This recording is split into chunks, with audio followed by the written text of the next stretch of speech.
दसरा मेळावा हा शिवसेनेचा पारंपरिक आणि ताकदीचा सोहळा. मात्र यंदा भाजपने उद्धव ठाकरेंना दिलेला सल्ला चर्चेचा विषय ठरतोय. दसरा मेळावा रद्द करा आणि तो पैसा पूरग्रस्त शेतकऱ्यांच्या मदतीसाठी वापरा असा थेट सल्ला भाजपकडून देण्यात आलाय. पण मोठा प्रश्न असा निर्माण होतो की राज्यात आणि केंद्रात भाजपची पूर्ण सत्ता असूनही त्यांनी असा सल्ला विरोधी पक्षातील नेत्यांना द्यावा का? सत्ताधारी असूनही शेतकऱ्यांना मदतीची जबाबदारी उचलण्याऐवजी ठाकरेंच्या शिवसेनेच्या मेळाव्याला लक्ष करणं हे फक्त राजकारण म्हणूनच पाहिलं जात आहे. जर खरोखरच शेतकऱ्यांना मदत करायची असेल तर सरकारकडे कोट्यवधींचे निधी उपलब्ध आहेत.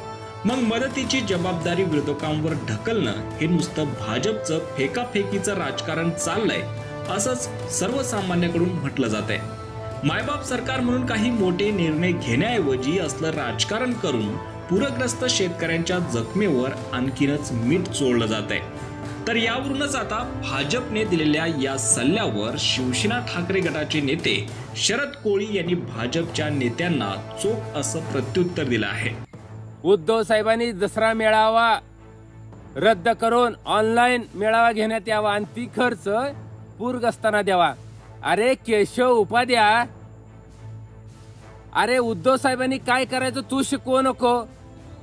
पहिलं तुमच्या बापाला विचारा जाऊन.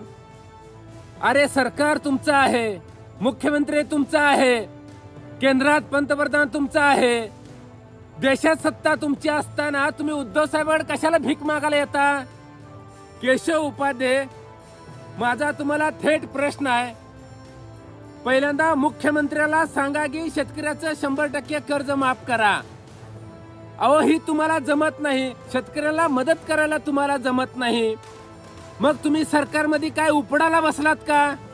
आमचा तुम्हाला थेट प्रश्न आहे. अहो तुम्हाला जर एवढा पुळका आलाय ना, तुम्ही एवढं जर आता भाजपची बाजू मांडताय ना, तर लक्षात ठेवा बिहारमध्ये निवडणूक चालू आहे. त्या निवडणुकीमध्ये हजारो लाखो करोड खर्च व्हायला लागलेत. अहो त्या ठिकाणी गरज नसताना निवडणूक डोळ्यासमोर ठेवून बिहारच्या आमच्या महिला भगिनींना फसवण्याचा प्रयत्न चालू आहे. 1,40,00,000 महिलांच्या खात्यावरती तुम्ही महिन्याला 10,000 रुपये द्यायला लागला. ही तुमच्या बापाच्या घरची पेंड आहे काय? कुठून आणला पैसा? तुम्ही कुठं दरोडा टाकला ती पैसे वाटायला? माझे तुम्हाला थेट आव्हान आहे, तात्काळ पंतप्रधानाला सांगा, देवेंद्र फडणवीसाला सांगा, ही सगळं तिथलं बंद करा, खर्च बंद करा आणि ती खर्च वाचवा. आणि तिथली निवडणूक जी आहे ना, ती निवडणूक ऑनलाईन घ्या निवडणूक ऑनलाईन, आणि ती पैसा महाराष्ट्रातल्या पूरग्रस्तांना द्या, ही तुम्ही मागणी करा. उठलं का सुटलं आपण उद्धव साहेबांवर बोलताय. अहो तुम्ही कचऱ्यामध्ये पडलेले आहात. तुम्हाला भाजपनं आळं मारले. केशव उपाध्याय, भाजपनं तुम्हाला आळं मारलंय. तुमची लायकी नाही आता बोलायची.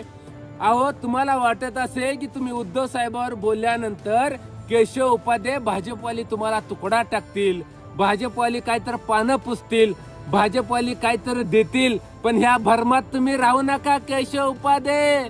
अहो भाजपवाल्यांनी तुमचा पदर फाडलाय, टरा फाडलाय. तुम्हाला काही मिळत नाही, तुम्ही उपाशीच मरणार. तुम्ही भाजप वाढवण्यासाठी जीवाचं रान केलंय, ती तुम्हाला आता पश्चाताप करायची वेळ आलेली आहे, पश्चाताप करायची. आणि माझे अजून एक तुम्हाला सांगणं आहे.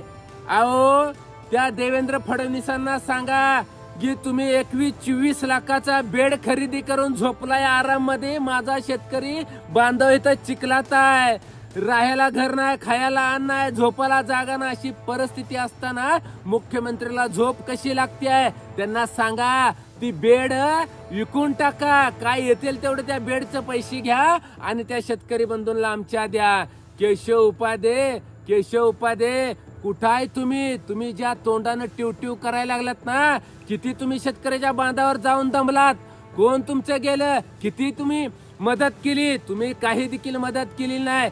अहो माझी तुमच्याकडे मागणी आहे, सर्व मंत्र्यांचा खर्च तात्काळ बंद करण्यात यावा. सर्व आमदारांचा खर्च बंद करा. मंत्र्यांना विमान सेवा तात्काळ रद्द करा आणि ती सगळा खर्च तुम्ही पूरग्रस्तांना द्या. एवढंच नाही केशव उपाध्ये, एवढंच नाही. अहो तुम्ही सरकार उभा करत असताना महाराष्ट्रातले सगळे उद्योगपतींच्या मागे ईडी लावली. महाराष्ट्रातल्या सगळ्या हजारो करोड भ्रष्टाचार केलेल्या नेत्यांना ईडी लावून, सीबीआय लावून तुम्ही तुमच्या पक्षात घेऊन सत्ता मिळवली. आणि आता तुम्ही उद्धव साहेबांकडे भीक मागताय. भीक लागली आहे तुम्हाला, दलिंद्री आले सरकारला. अहो केशव उपाध्ये, तुम्ही नुसतं हे सगळे भ्रष्टाचार केलेल्या मंत्र्यांना जर सांगितलं, आमदारांना नुसतं जर त्यांना उभे केले, तर तात्काळ या शेतकऱ्यांचं तर कर्ज माफ होईलच होईल, पण पुरा महाराष्ट्र कर्ज माफ होईल. ही काम पहिलं तुम्ही करा. आणि यापुढे तुम्हाला सांगतोय, उद्धव साहेबांवर बोलायला जायचं नाही, नाहीतर तुला अरे रावीच्या बासेत तुला तुझ्या अवकातन जागा दाखवली.